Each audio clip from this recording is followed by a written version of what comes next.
Thank you to the family of His Excellency President Mwai Kibaki, the organizing committee,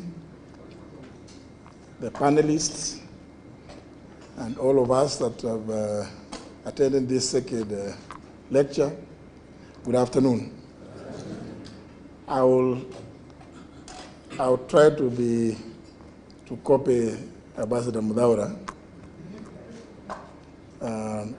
But let me say this, and indeed I intend to be extremely brief,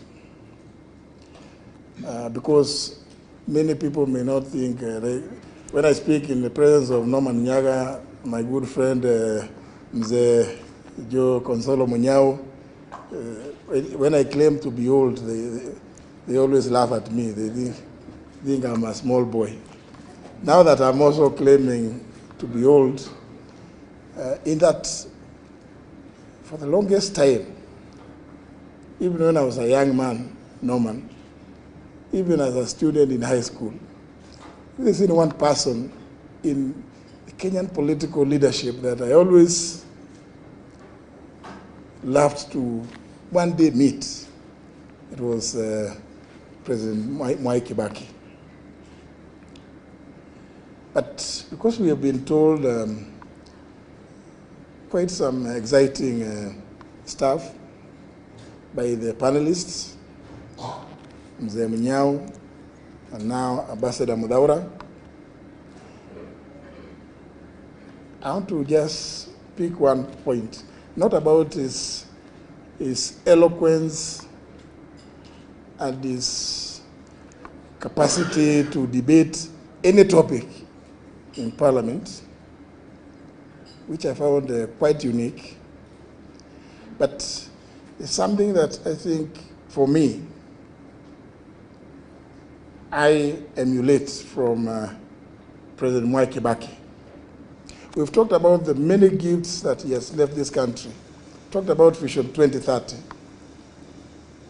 And my worry is just that as it comes to an end, we may get into some darkness. His Excellency Rigathi has always been telling people that whenever it gets very dark, it's just about dawn. You're just about to get to some light. But I fear for the country if it gets too dark. This document, that at every time, and it's a dictates to, before you take up any state job, you must swear by the Constitution to defend it, to uphold it, to protect it. As my brother Eugene pointed out, dedicated the whole chapter 6. But you know what? Actually, you don't need to read chapter 6. You just need to follow the public life of the longest serving member of parliament so far in this country, Mwai Kibaki. Chapter 6 is on leadership and integrity. How it is that somebody could have been in public life, in politics, that long, and to date, you don't hear anybody saying, oh, they planned this, they planned Thika Highway, but in the process of planning Thika Highway, there was this which was supposed to sort out some things. This, for me, is extremely important. Even as we read that chapter 6 on leadership and integrity. We've been told about ICT. How I wish we all in leadership could borrow a leaf, that when we come up with projects, public projects, we don't do so because we have hidden private interests in there. Because virtually everything we do these days, as you go through the documents, you come to realize, oh, there's something here which is not very clear. How is it that President Mwai Kibaki went through it, Minister for Finance, Minister for Health, Assistant Minister, but you can't hear. And in those very critical dockets, to date, you cannot see or hear what we hear today. So, ladies and gentlemen, brothers and sisters, whether you read chapter 6, read about President Mwai Kibaki to know what it is.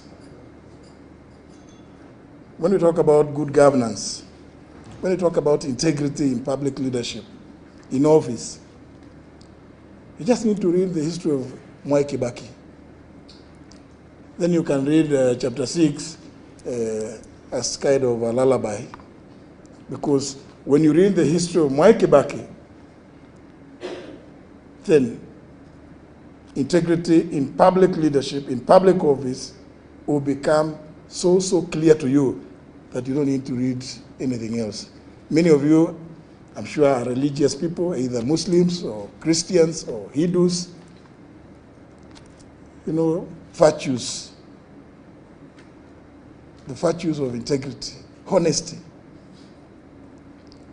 I think there's a lot that we can learn just by reading the life of President Mwai Kibaki, because it amazes me how somebody could have been in leadership, rising to the highest office, and you still cannot hear anything, not touching even on his family, not touching not even his close friends.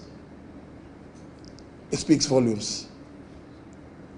That is the legacy of Mwai Kibaki that I live with. Thank you very much. Thank you very much. Tumeshukuru sana. Ambassador Mudavadi talked about housing that Mwai Kibaki did, and it triggered my